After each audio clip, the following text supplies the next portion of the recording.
What SAP understand is profile. This is the profile concept that SAP understand. And this profile, if I'll click on this display authorization data, this will display your profile configuration. Okay.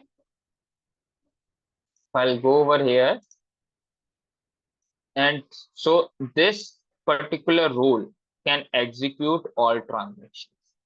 What over here display s underscore t code. This is basically a detailed part, but what this profile consists of, these consist of authorization objects along with fields and field values. Okay, this is a detailed concept. I know you will not understand at this level, but basically I want to explain you what is the relation between role and profile. So each and every role in SAP consists of one profile.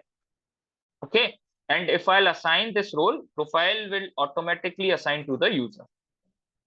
Let's say I'll open my ID. Okay, if I'll go to profiles, right now this profile, I'll remove this one. Okay, this profile is automatically assigned. And I have assigned this role. If I'll remove this one, you can see over here you are not getting any value, right? But if I'll assign that role, you will see that profile again.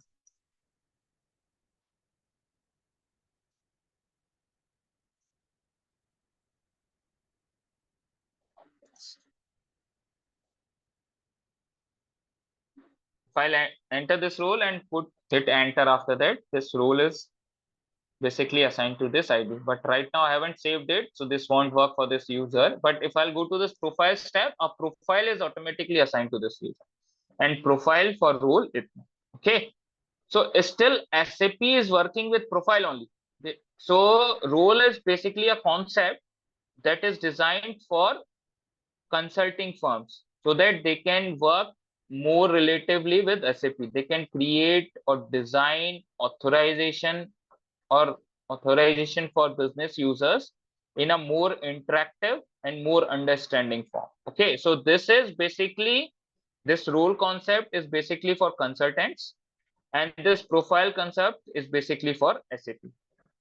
How SAP will understand what type of access is given to that user, that is coming from profile, and how you will understand what type of access you are giving to that user so that SAP can allow that user to perform some transactions. So that is coming from this role. Role is for our understanding and profile is for SAP understand. Previously only profile is there, and right now we are working with roles and profiles. Okay, role is nothing but a logical container that consists of profile with menu, tab, and other details, but at last profile is processed by SAP. Okay, hope you are clear with this concept. Okay, so here you can assign 300. Maximum capacity of role assignment is 311, and in the same way you can assign 311 profiles to a user at a time. Okay, now comes to this group concept.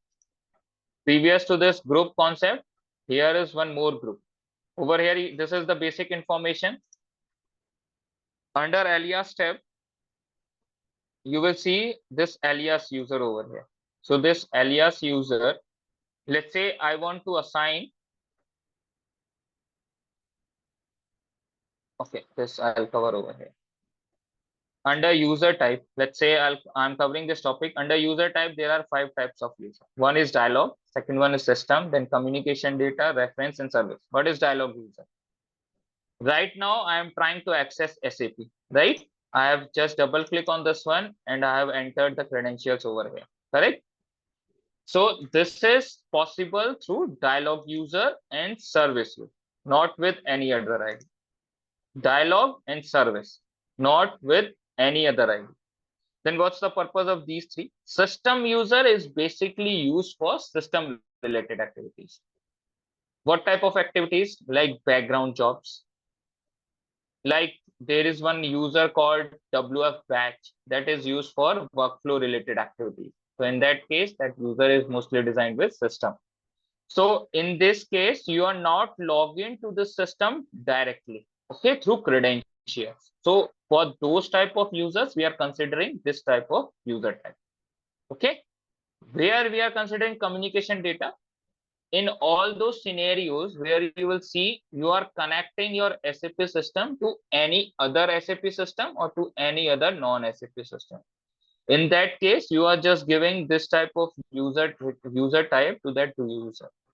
Let's say you want to connect your SAP system to BW system or to Ariba system or to HR system, success factor system, to some non-SAP systems also. It's possible if that system allows to connect with the SAP using this RFC connections.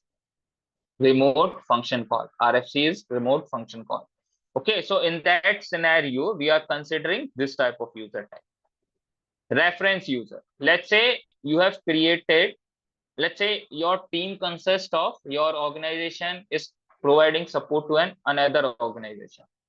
And your team is having 5 different members from 5 different teams. Like one is from finance, one is from MM, one is from SD, one is from PP, PS, HR. In this way, security bases. So in this way, you have to create 6 reference IDs. Let's say I'll create one reference ID /show SU01. And here I'll create one reference ID and I'll give, let's say I'll create one ref FI. Okay, this is the reference ID for finance team, and you have created this ID and you have given some rows to this ID. Okay, now I'll go back to that another screen. This one. Now this user, let's say each and every team who is providing support to the customer consists of 5 to 6 different pupils. Okay, and those people, 5 to 6 different pupils. So every time you don't need to assign roles, you don't need to search roles for that particular team, and no need to assign those roles to all the users. Best option is create reference user ID as per the teams, and you can assign those IDs directly over here as a alias, under alias. Okay, and whatever access that ID is having as a reference user ID, you cannot log in through reference user ID, but you can assign that ID to some other user also. Okay, and whatever access that ID holds, that access is inherited to another account under which you have given that ID. Okay, this is another concept. Hope you understand this part. Okay, so reference user ID is nothing but you are creating an account with particular access, and if you want to give, instead of giving those roles to all the users again and again, you are just giving that ID to that user, and whatever access is given under that ID, that particular ID can access that access. Okay, now the last one is service account. What is the difference between dialog and service account?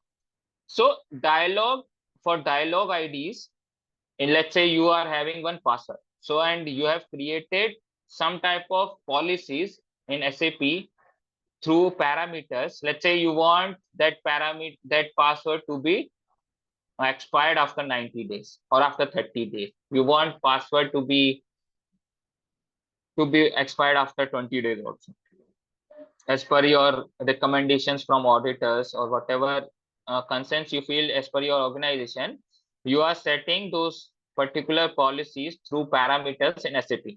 Okay, then that particular password policy will not work for service accounts. And if your system, for dialog user accounts, you cannot log in multiple times with the same ID, but with service accounts it's possible. Okay, so multiple login is possible through service accounts, not with dialog account. Dialog account you can log in one at a time. Okay, but with service accounts it's possible. Okay, so these are the two main differences. One is whatever policies you are having in your system, that will not be applicable on service accounts, and whatever.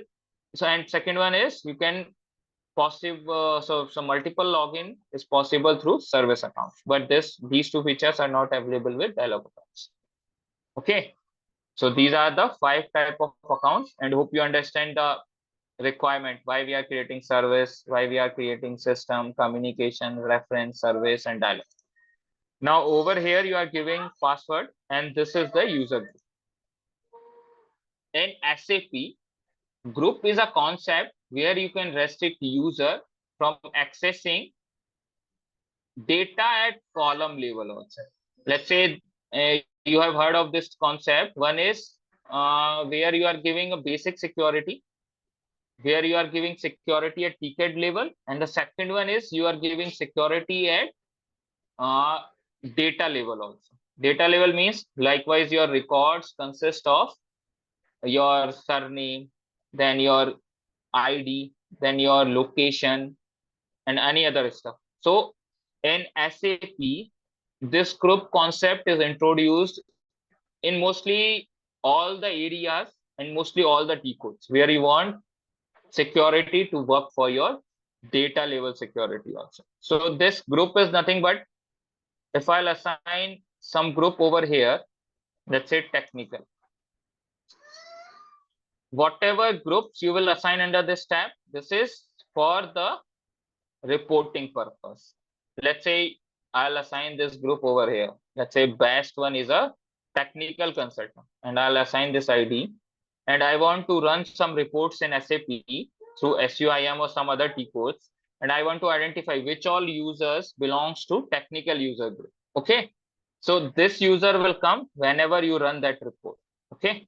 But if I'll assign this technical over here, and if I'm running the report through groups, then this user will not come because over here it's blank, and over here you assign it under the user group. So this user will not come under the reporting part. Then what's the purpose of this user group? This user group is basically used for authorization purpose. Okay, authorization purpose as well as authentication. In some cases, it will work in authentication purpose also and authorization purpose also. So how come authorization will work? Let's say you want to give access to a user for SU01, okay? And under SU01, you don't want to give all the access. Let's say you just want to give change access for technical user group, okay? So this user group, well, let's say I have assigned this user group to this user ID, okay? And under role designing, I have given some type of restriction. Under user group, I have just given this technical. Then user can restrict, then the consultant can restrict the user to perform any change related activities under SU01 apart from this user group. So what user can perform? User can run SU01? Yes. User can change user? Yes. But once user enter that ID and that user ID does not belongs to this user group, technical user group, because under authorization you have given only change access for technical user group. But if user belongs to any other user group under technical, then user will see authorization that you are not authorized to change this user group. So this group is basically used for authorization and authentication purpose. And this group is basically used for reporting purpose. So this is the two differences between these two tabs. Valid from, valid to is already covered, and this groups, you can assign this particular user to multiple groups. Let's say technical, then security, then basis, whatever groups you want to assign, like finance, under finance, P2P, P2R, R2R, and under MM, P2P, then under FICO, CO, controlling, that one user can be part of multiple groups. So this is basically used for reporting purpose, not for authentication or authorized. Now this personalization concept. This will comes into picture in some systems like SCM or CRM, where you are having approval options for a particular goods receipt and some other options over there. So SRM and CRM is basically using a concept called value. And if you want to approve it beyond that value or beyond that, so all that part can be personalized through these options. So this is an advanced stage. And the last one is license concept. And SAP, we are having multiple type of licenses. So this concept comes under audit part. Each and every year or quarterly or monthly or half yearly, there is one external audit and there is one internal audit. Each and every organization is doing this on a regular basis. So whenever organization is doing audit, they are asking in terms of user and roles record. But in case if SAP is doing audit of your system, then they will ask you on based on the licenses. Let's say you are having licenses. So licenses name I can tell you, like SAP professional licenses. Previously we are having limited professional, but right now SAP closed that part. Then one is related to, there are multiple licenses over here. So professional license is basically the one who can perform all the finance related activities as well as consulting part.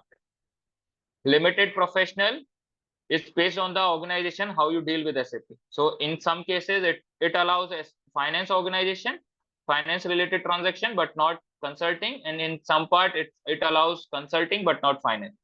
So it right now it's closed, but previous to this, what type of deal you had with your SAP team, in that way they will design your system. Okay, there are other licenses for reporting. There is one license, then for project system one license. So in this way, they have designed licenses. So what type of access you have given? Likewise, like you have given security access, then professional license is required for sure. If you have given finance transaction, then professional is required. Because, but if you are giving finance with display access, like some reporting they want to run, then you have to give reporting license. Okay, so in this way, you have to come down to this particular rows tab and you have to identify what all access is given to that user, and based on that you need to go over here and assign that license to a user. Now once all these details are filled, save it. This is called user master record, not HR master record. This is called user master record. I think this T code is clear. This is the basic details, basic info under security. If you are a security consultant, then you should work with SU0. Now there's one more thing under SU master record. Now let's say this T code is limited to one user. Correct. Now you want to change multiple users. How you will do that? There's another T code that is through SU10. Okay. This is another T code. Here, what all options you are getting, you can enter multiple users. Okay. And you can click on this change icon, this change single, whatever record you will select here, you can click on this change single. Let's say I'll open best. I'll select this record. Click on change single. Okay, so over here you can see these many details, you can change it over here. And if I want to click on this change icon, then whatever records you have given to this IDs, change icon. So you can create as well, but at a time you can create 20 users. But because this is screen, cannot scroll down later. Okay, so at a time 2, 4, 6, 8, 10, 12, 14, 16, 18. So at a time you can create 18 records. If you are using any other type of over here, you can change the style also. Under this, if I'll click over here, options. So this is over here, you can change the style also. Visual design. So over here, you can change style as well. So max you can change 18 to 20 users. Okay.